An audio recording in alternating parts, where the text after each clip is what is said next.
Senator Tim Kaine is a Democrat of Virginia, and he joins me now. Senator, you know, the president hasn't done public appearances the last 2 days, which is sort of rare for him. He really likes to be in front of the cameras. He has been sort of obsessively posting from his phone. There's this like AI-generated thing of Russ Vought as the Grim Reaper. They all seem to be kind of taking like a lot of joy out of this. Like they're psyched that you screwed up, so the people are going to get hurt. And I wonder just your reaction to that.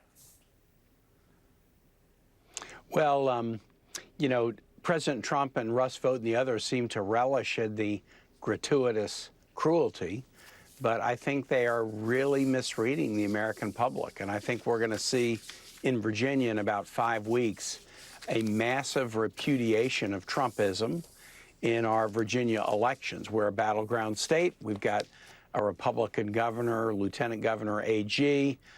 We've got both the statewide elections and our House of Delegates up. And so in this very critical battleground state, I think you're going to see a rejection of Grim Reaper as the new role model for who our president should be. There's polling out about this central issue that Democrats have identified as basically the central ask, right? Which is to extend federal subsidies for people on the Affordable Care Act exchanges, to stop premiums from doubling in some cases, people paying hundreds and hundreds of dollars more a month out of pocket. It's been sort of the clear ask, like, we want to do this. It's crazy to not do it in this bill. Yeah, the polling from, I just want to read the polling from Kaiser Family Foundation, which shows majorities across the board, 92% of Democrats, 8 in 10 independents, 6 in 10 Republicans who support extending the subsidies. Are you surprised at all by that polling? Not at all, Chris. I mean, here's the way to describe it. When the Republicans did Trump's bidding and pushed through his reconciliation bill at the end of June, they extended tax cuts for the wealthiest, and they cut off health care support for everyday folks. And there's a 5-layer cascade of bad consequences. People lose insurance. Those who don't lose it and have it see their premiums spike. Providers are closing. 3 have already announced in Virginia that they're closing because of the Trump bill. When providers close, people lose jobs.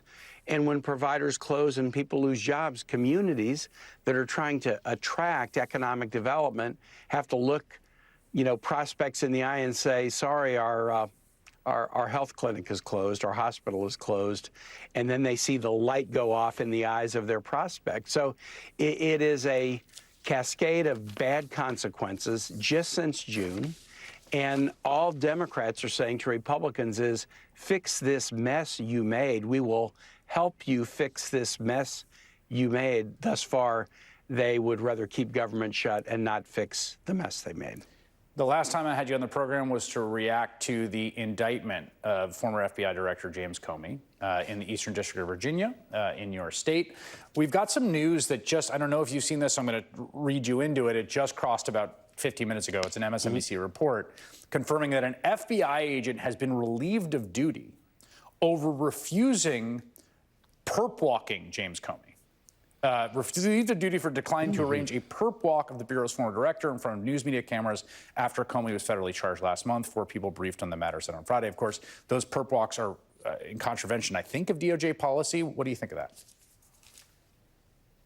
Well, I mean, Donald Trump is spending precious time and energy going after political enemies in Virginia, firing U.S. attorneys and firing subordinates and firing people who won't stage the spectacle. Meanwhile, prices are going up, building supplies, clothes, energy, healthcare costs. His tariff policy is hurting the economy all over the United States, deeply in Virginia, and he seems to be fixated on his political enemies instead of doing what the American public thought he would do, which is bring inflation down. That's why we're going to have votes in the next 10 days to go after Trump's idiotic tariff policy and try to help everyday folks out. Final question for you, because you do sit on the Senate Foreign Relations Committee, and we've got some breaking news today out of the Middle East. Hamas has issued a statement saying they agree basically in principle to the basic framework of a peace deal that would mean releasing all hostages, living hostages, as well as the remains of those who have deceased in exchange for a permanent ceasefire. There's other stuff left to negotiate. The president is celebrating, saying, hey, let's get it done. The Israeli government looks like maybe they're not quite there yet, but do you think we could finally, as we approach the second anniversary of this horrible, brutal war, be actually near the end? I'm very heartened by this news, trust but verify, but it's a good thing. If I'm going to be tough on Trump for jacking up everyday people's prices, laying off everyone and wrecking the economy, I got to be praiseworthy too when something is going well. This Hamas acceptance of some of the deal that Donald Trump put on the table as we near the 2-year anniversary of October 7 could be a real positive. So let's release hostages, let's end the war, and let's have the discussion that's 80 years delayed from the 1947 UN resolution that says there should be an Israel and a Palestine, Jews and Arabs living side by side peacefully in the Middle East, and let's do what we can to make it happen. All right, Senator Tim Kaine, thank you so much for coming through tonight.